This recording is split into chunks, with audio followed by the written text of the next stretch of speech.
जय जगन्नाथ सांग मैंने जय माता जी। आज आम बाहरीचु शीतला माता मंदिर जावाई से गुगु पूरा तैयार हो बसला। गुगु मामा टे हाय कर दियो, हाय कर दियो टिके। हाँ गुगु मामा आमर रेडी, मु भी रेडी हो गलानी। ये गेट पाखे गाड़ी की अपेक्षा करूँ। गाड़ी बुकिंग के आसीनी। एटी देखो केते खुशी हो झी आमर एटी गाड़ी आसी जाइए। आम एटी गाड़ी बसिक जाऊँ माता मंदिर।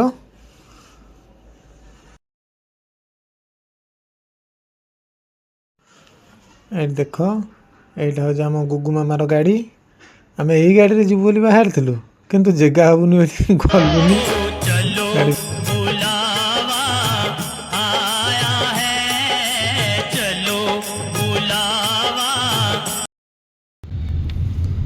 गाड़ी जीवा भितर गुगु आमर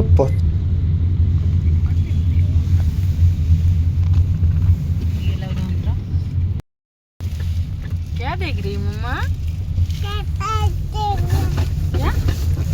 बस आम ए पहुँचू माता मंदिर। ये पहुँचलु ये माता मंदिर रे। यहाँ हूँ सब भोग दुकान फूल दुकान ये सब लगी।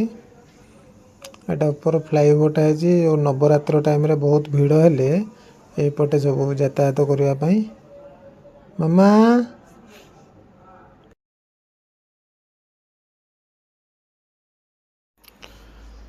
जो मैंने गुड़गांव रे रोथे ना से मैंने जानते ये नवरात्र टाइम रे बहुत भीड़ हुए। दर्शन करने कम से कम 3-4 घंटा लगी जाए। ये भोग दुकान गोटे भोग छोट भोग डालाटे माँ को पाई। मामा चुनी काढ़ले ता देहरु पचर गुगु मामार आसुँच भोगटा मुझे धरी मामार चल चली आसुँच।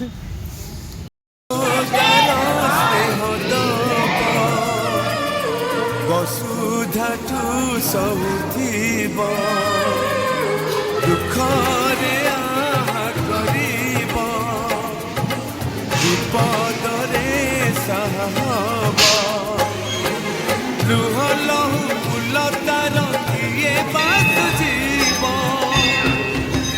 माँ परी माँ परी माँ परी किए हब माँ परी माँ परी माँ परी किए हब। देखते केते सारा सिंगार सामान चुन्नी चूड़ी सब माँ को पाखे जो लगी हो सब रखा हो। नवरात्र टाइम तो ये जगह ही नथिबो रखियापाई। माँ को कृपारू बहुत भल भाव आमर दर्शन हो जाइए। एते भीड़ नथिला कहीं आम सेकेंड आवर आसीलु। मु फास्ट आवर मंदिर जाइली, सेकेंड आवर आसीलु तो एते भीड़ नहीं। बहुत सुंदर भाव माँ को दर्शन हो गला। एक बार माँ जाओ फिर आके चली जाना। एक बार वहाँ जाओ। जय श्री श्याम बाबा, जय श्री श्याम बाबा। ये होचंती आमर खटू श्याम।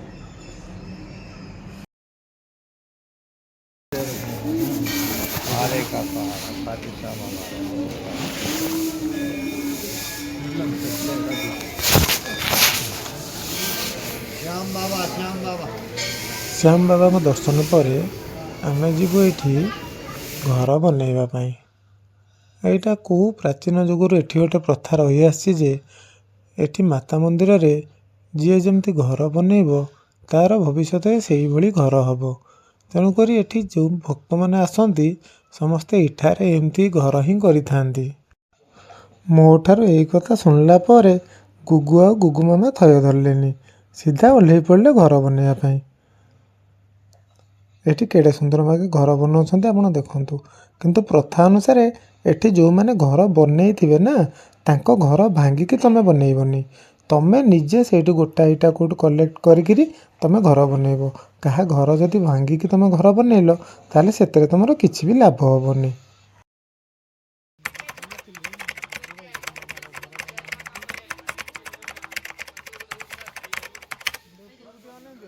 आमे जब ये प्रथम आसीलु ସେତେବେଳେ ଏଠି ଘର ବନେଇଲେ କିଛି ବି ନଥିଲା ରୁଲ୍ ରେଗୁଲେସନ୍।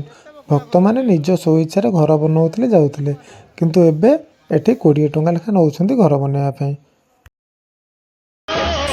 चलो बुलावा आया है, चलो बुलावा आया है, माता ने बुलाया है,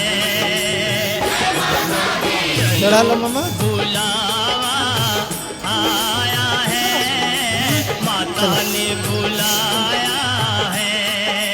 ओ ସବୁ ମନ୍ଦିର ବୁଲି ସାରିବା ପରେ ଏବେ ଆମେ ଆସି ପହଞ୍ଚିଲୁ ଭୈରବ ବାବା ମନ୍ଦିରରେ। ଏଠାକାର ପ୍ରଥା ଅନୁସାରେ ମାତାରାଣୀଙ୍କ ପାଖରେ ଯିଏ ଯାହା ବି ମନସ୍କାମନା କରିଥିବ, ଯଦି ସେଇ କଥା ଆସି ଭୈରବ ବାବାଙ୍କ ପାଖରେ କୁହେ, ତାହେଲେ ତାର ମନସ୍କାମନା ଯଥାଶୀଘ୍ର ପୂର୍ଣ୍ଣ ହୋଇଥାଏ। ଭୈରବ ବାବାଙ୍କୁ ଦର୍ଶନ କରିସାରିଲା ପରେ ଏବେ ଆମେ ବାହାରିବୁ। ଦର୍ଶନ ସରିଗଲା ଭଲରେ ଭଲରେ। ଆମ ଗୁଗୁ ଦେଖ କେମିତି ଦୌଡ଼ିକି ଯାଉଛି, ଦେଖେଇବି ଆପଣଙ୍କୁ ଏବେ।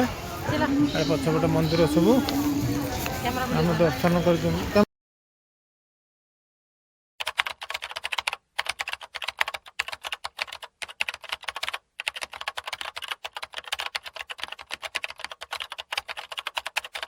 ଦୂର ଅଲଗା ଚାଲିଛି ଏଠି, ସେ କ'ଣ କରିବ କ'ଣ ନାହିଁ କିଛି ଜାଣିପାରୁନି।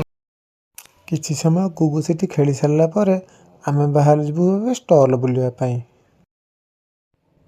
ଜୋତା ଷ୍ଟାଣ୍ଡରୁ ଜୋତା ଆଣିକି ଆମେ ଷ୍ଟଲ୍ ବୁଲିବାକୁ ଗଲାବେଳକୁ ଦେଖିଲୁ ଭିଡ଼ ବଢ଼ିଗଲାଣି। ଆସିଲା ବେଳେ କେତେ ଖାଲି ଥିଲା। ଷ୍ଟଲ୍ରେ ଏତେ ଜିନିଷ ଦେଖିକିରି ଗୁଗୁ ମାମାର ଗୋଟେ ବତକ ପସନ୍ଦ ହେଲା। ସେଇ ବତକଟିକୁ ଧରିକି ଆମେ ବାହାରିବୁ ଘରକୁ। ଏବେ କ'ଣ ଆପଣ ବୁଲିବାକୁ ଗଲେ ଷ୍ଟଲ୍ରୁ କିଣାକିଣି କରି କିଛି ଆଣନ୍ତି ନା ଆଣନ୍ତିନି? ଯଦି ଆମମାନଙ୍କ ଭିଡ଼ିଓ ଆପଣଙ୍କୁ ଭଲ ଲାଗିଛି ତେବେ ଲାଇକ୍ କରିବେ, ସେୟାର କରିବେ ଆଉ ସବସ୍କ୍ରାଇବ୍ କରିବେ। ରହୁଛି। ଜୟ ଜଗନ୍ନାଥ, ଜୟ ମାତାଜୀ।